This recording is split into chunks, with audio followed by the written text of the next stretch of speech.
Student, how are you. आपका अपने YouTube channel में आपका स्वागत है। आज मैं आपको बेटा क्लासिकल मैकेनिक्स के बारे में बताने जा रहा हूँ। आज का जो हमारा बेसिक कंसेप्ट है वो है basic concept of classical mechanics. Generally आपने अब तक जनरल फिजिक्स के बारे में पढ़ा था। आज मैं आपको क्लासिकल मैकेनिक्स के बारे में बताता हूँ। जनरली एक मैकेनिक्स एक ब्रांच है फिजिक्स की, और क्लासिकल मैकेनिक्स का ही एक पार्ट है। तो classical mechanics is the part of mechanics which deals with the study of motion of the particle or object. Generally, classical mechanics are divided into three categories here. First is statistics. Second है kinematics.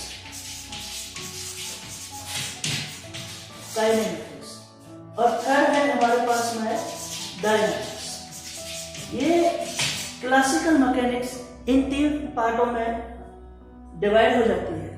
First is statistics, दूसरी है हमारे पास में kinematics and third है हमारे पास में डायनामिक्स। तो ये तीन पार्ट हमारे क्लासिकल मैकेनिक्स के हो गए हैं। अगर मैं इनमें बात करूं आपसे, सबसे पहले मैं बात करता हूं स्टैटिस्टिक्स। स्टैटिस्टिक्स का मतलब होता है रेस्ट। तो statistics is the branch of mechanics which deals with the study of object at rest. हमारे पास में इसके अंदर ऑब्जेक्ट किसके अंदर रहेगा? रेस्ट के अंदर रहेगा। इसमें रेस्ट पार्टिकल के बारे में हम स्टडी करेंगे। तो ये क्या बताती है हमारे पास में क्लासिकल मैकेनिक्स के जो तीन पार्ट हैं, इसमें पहला है स्टैटिस्टिक्स, और स्टैटिस्टिक्स की जो डेफिनेशन है वो मैंने बताई है। Statistics is the branch of classical mechanics which deals with the study of object at rest. बाद की बात करता हूं, सेकंड हमारे पास में है काइनेमेटिक्स। काइनेमेटिक्स मीन्स हम आगे इसकी बात करेंगे, इसके अंदर एनर्जी की बात करेंगे। एनर्जी इट मीन्स हम वेलोसिटी की बात करेंगे, काइनेटिक एनर्जी की बात करेंगे। तो काइनेमेटिक्स के अंदर क्या हो जाएगा? Kinematics is the branch of classical mechanics which deals with the study of object at motion. इसके अंदर में क्या रहेगा हमारे पास में? ऑब्जेक्ट किसके अंदर रहेगा? Study of motion of the object की बात करें विदाउट कंसीडरिंग या विदाउट नोइंग इट्स कॉजेज। हम उसके कि कोई भी पार्टिकल मोशन में आया, क्यों आया, किस लिए आया, कैसे आया, इससे हमें कोई मतलब नहीं है। हमें केवल ये पता होना चाहिए कि केवल पार्टिकल या ऑब्जेक्ट किसके अंदर है? मोशन के अंदर है। तो इसके अंदर क्या हो जाएगा? Study of motion of the particle without considering its causes. अब मैं थर्ड की बात करता हूं, dynamics. Dynamics is the branch of mechanics which deals with the study of motion of the object with considering its causes. इसके अंदर हम उन कारणों को भी जानेंगे कि जिसके कारण हमारा ऑब्जेक्ट और पार्टिकल किसके अंदर आता है? मोशन के अंदर आता है। तो ये हमारे पास में जनरली इनके बारे में मैंने आपको बता दिया। स्टैटिस्टिक क्या है? ये रेस्ट के बारे में बताएगा कि ऑब्जेक्ट इज रेस्ट।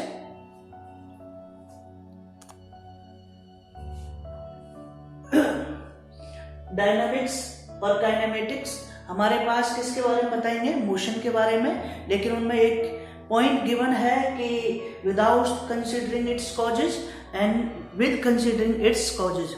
नेक्स्ट अगर मैं बात करता हूं आपसे, मैंने कल भी आपको बताया था कि अब बात आती है हमारे पास में मोमेंटम की। इट मीन्स लीनियर मोमेंटम की अगर मैं बात करता हूं, linear momentum,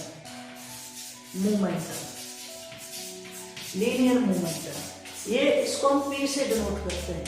linear momentum of a particle is equal to the product of mass of a particle and its velocity of the particle. तो लीनियर मोमेंटम क्या कहता है हमारे पास में कि P is the product of mass and velocity of the particle. ये हमारे पास में लीनियर मोमेंटम का एक फॉर्मूला है। अगर इसकी एसआई यूनिट की अगर मैं बात करूं, ये आपने पढ़ी हुई है कि what is the SI unit of linear momentum. Linear momentum में आपने देखा होगा मास को किस में लेते हैं, हम किलोग्राम में लेते हैं, और वेलोसिटी के किसके अंदर लेते हैं, मीटर पर सेकंड के अंदर लेते हैं। तो किलोग्राम मीटर पर सेकंड इसकी क्या है, एसआई यूनिट है। तो अब बात आती है हमारे पास में, ये कंसेप्ट हैं जो क्लासिकल मैकेनिक्स को समझने में हमारी बहुत ज़्यादा हेल्प करेंगे, जिनके बारे में मैं आपको बताने जा रहा हूँ। सेकंड पॉइंट पे बात आती है न्यूटन सेकंड लॉ। क्या बात आती है, न्यूटन सेकंड लॉ ऑफ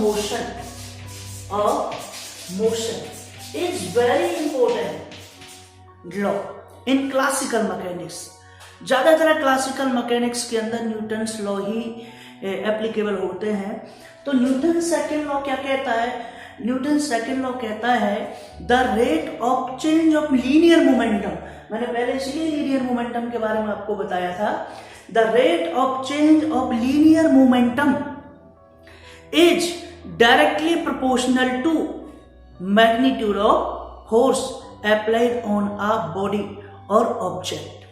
तो क्या कह दिया हमारे पास में, ये कहता है F is equal to dt over में dt। This is the second law of motion. It means Newton second law of motion.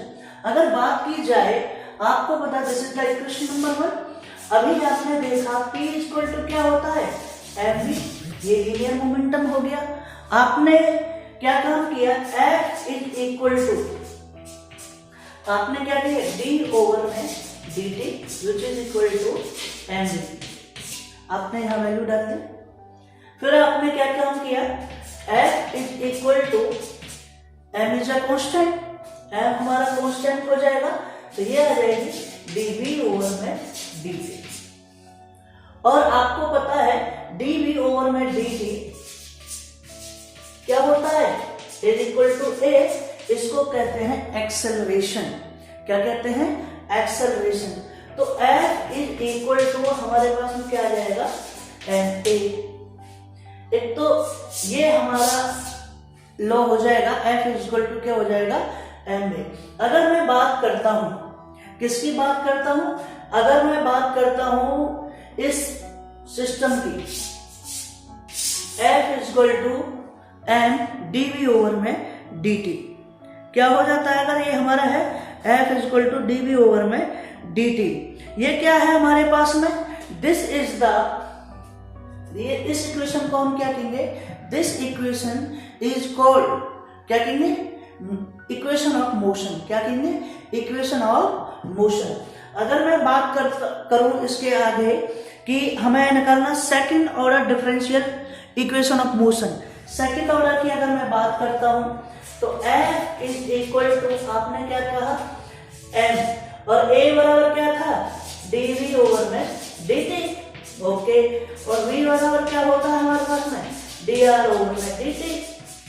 तो आपने क्या किया, F is equal to m d over में dt, और ये आ जाएगा dr ओवर में dt, ये डबल डिफरेंशिएट आ जाएगा। तो हमारे पास में क्या रहेगा, F is equal to n d square r over में dt square. This equation is called second order differential equation of motion. इसको क्या कहते हैं, second order differential equation of motion. इतना आपको समझ में आ गया, this is the basic concept of classical mechanics. अब मैं आगे आपको बताता हूं जो इसके अंदर हमारे यूज होते हैं। किसी को अगर कोई डाउट हो तो आप हमें पूछ सकते हैं। बड़ा मजा आता है जब हम ऑनलाइन क्लास देते हैं, बच्चे ऑनलाइन हमसे क्वेश्चन पूछते हैं, बड़ा आनंद आता है। अब बात करता हूं मैं आपसे वर्क की। क्या बात करता हूं मैं आपसे, वर्क। वर्क क्या होता है, वर्क सभी जानते हैं।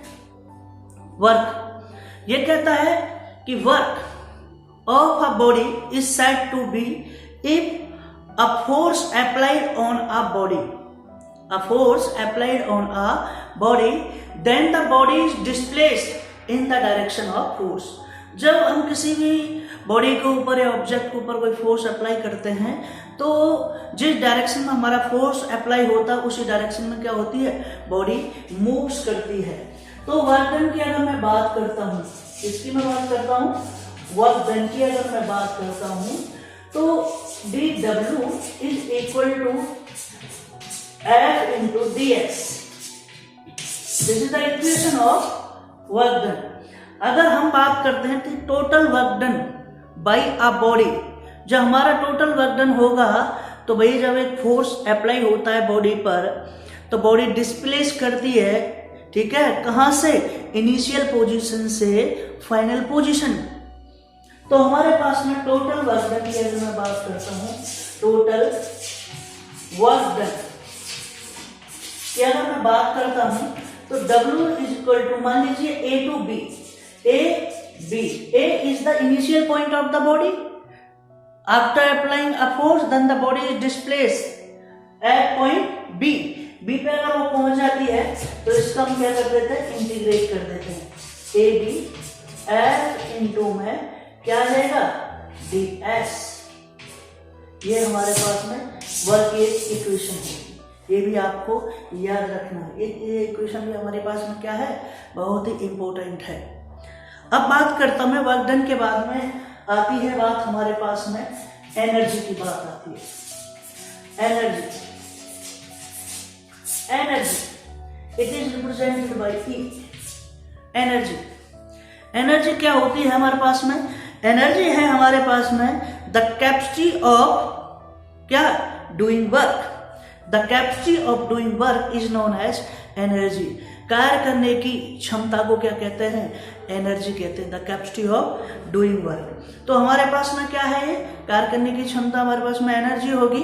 तो अगर मैं बात करता हूं energy is measured of the amount of work that a body can do, कि अगर मैं बात करता हूं एनर्जी को अगर मेजर करने की बात करता हूं तो कितना अमाउंट में वर्क किया है किसी भी एक बॉडी के अंदर। मैं बात कर रहा था एनर्जी की। The capacity of doing work is known energy. Energy की बहुत सारी फॉर्म्स होती हैं, बहुत सारे टाइप्स होते हैं। एग्जाम्पल के अंदर जैसे मैं बताता हूँ, आपकी न्यूक्लियर एनर्जी होगी, केमिकल एनर्जी होगी, मैकेनिकल एनर्जी होगी, काइनेटिक एनर्जी होगी, पोटेंशियल एनर्जी होगी, मस्कुलर एनर्जी होगी। दे आर डिफरेंट टाइप्स या डिफरेंट फॉर्म्स ऑफ एनर्जी। तो हमारे पास में जो हम बहुत ज़्यादा यूज करेंगे इसके अंदर हम बात करेंगे मैकेनिकल एनर्जी की। मैकेनिकल एनर्जी क्या होती है, mechanical energy is the sum of kinetic and potential energy. तो काइनेटिक और पोटेंशियल एनर्जी का जब हमारे पास में सम हो जाता है तो मैकेनिकल एनर्जी हमारे पास में होगी काइनेटिक एनर्जी प्लस क्या होगी, पोटेंशियल एनर्जी। तो काइनेटिक एनर्जी की अगर मैं बात करता था, energy passes by a body by virtue of its motion, it is represented by KE और T।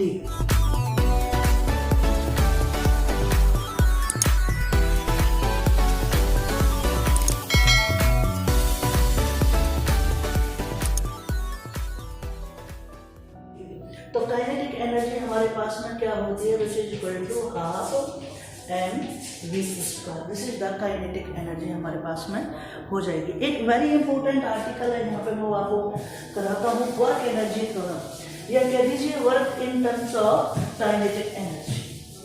बड़ा अच्छा टॉपिक है ये। अगर मैं बात करता हूँ तो वर्क एनर्जी थ्योरम से इसको नाम जाना जाता है, वर्क एनर्जी थ्योरम। क्या चीज है, work energy theorem, work energy theorem. और हम क्या कहते हैं इसको, इसका और एक और नाम है, इसको कहते हैं हम work done in terms of kinetic energy. क्या कहते हैं, work done in terms of kinetic energy, kinetic energy. तो आपको पता होना चाहिए कि काइनेटिक एनर्जी का वर्क डन क्या हुआ। By the definition of work done हमारे पास में क्या रहेगा वर्क डन की डेफिनेशन, वही है W इज इक्वल टू, क्या था हमारे पास में वर्क डन, वो था हमारे पास में F इंटू में ds। This is the equation number 1। अगर मैं टोटल वर्क डन की मैं बात करता हूँ, टोटल वर्क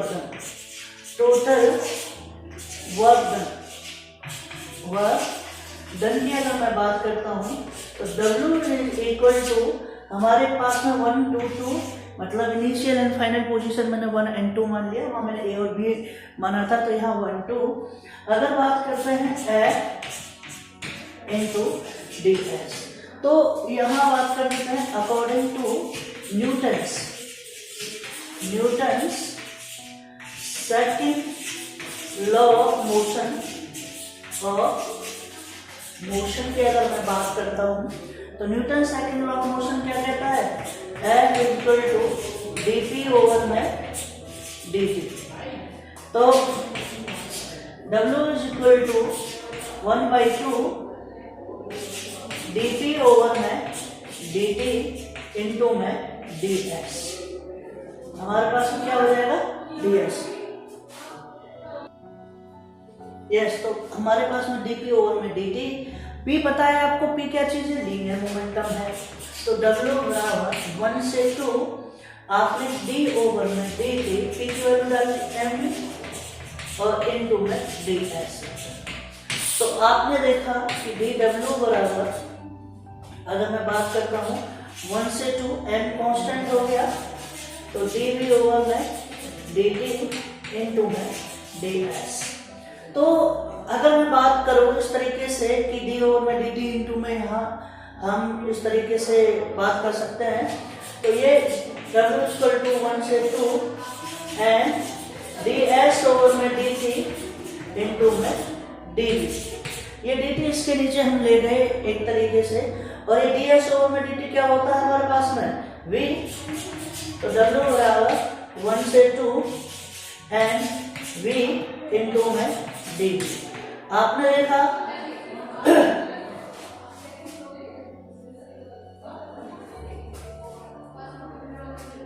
ये हो गया हमारे पास में W इज इक्वल टू, आपने देखा m ले लिया, इंटीग्रेट कर दिया आपने,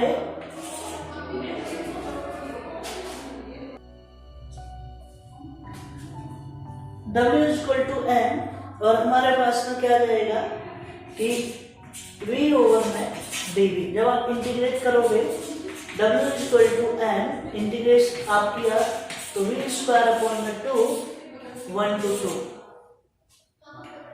तो यहां आ जाएगा, दिख रहा है ना। हाँ, तो W इज इक्वल टू, आप upper limit minus lower limit आप लगाओगे m/2, तो आपने क्या किया, आप लगाइए यहाँ पे v2 square minus v1 square,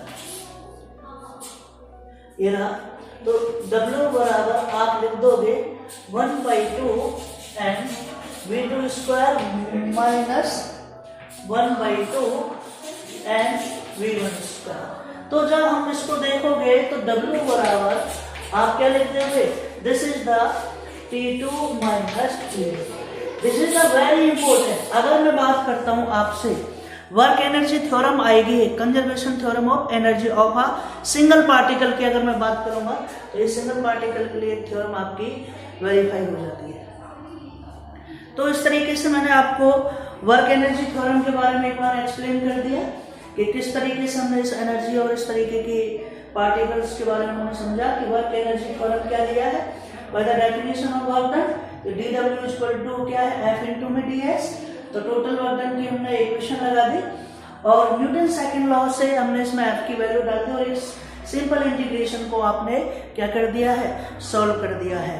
तो इसी के साथ में अगर मैं बात करता हूँ, अगर आशा करता हूँ कि आपको ये समझ में आ गया होगा, तो आज के लिए मैं आपको थोड़ा सा यहीं तक मैं देना चाहूँगा कि आज मैं अपने टॉपिक को यहीं फिनिश करना चाहता हूँ। This is the very important part of the mechanics. ये एक थ्योरम भी है जो कि मैं आपको कल नेक्स्ट वीडियो के अंदर आपको कराऊंगा। Okay, thank you.